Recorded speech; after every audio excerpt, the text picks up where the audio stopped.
السلام علیکم ناظرین، میں ہوں ثانیہ شاہ اور آپ دیکھ رہے ہیں آن لائن میڈیا گیلری۔ ناظرین، سعودی عرب میں کرونا وائرس کا پہلا کیس سامنے آ گیا ہے۔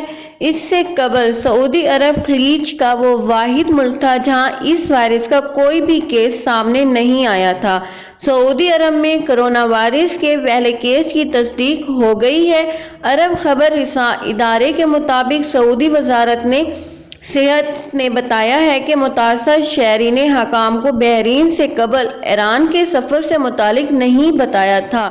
اطلاع ملتے ہی انفیکشن کنٹرول ٹیم نے نمونے حاصل کر کے لیبارٹری میں جانچ کے لیے روانہ کیے گئے، جس کے بعد مذکورہ شخص میں کرونا وائرس کی موجودگی کی تصدیق ہو گئی ہے۔ واضح رہے کہ اس سے قبل سعودی عرب خلیج کا وہ واحد ملک تھا جہاں کرونا وائرس کا کوئی بھی کیس سامنے نہیں آیا تھا۔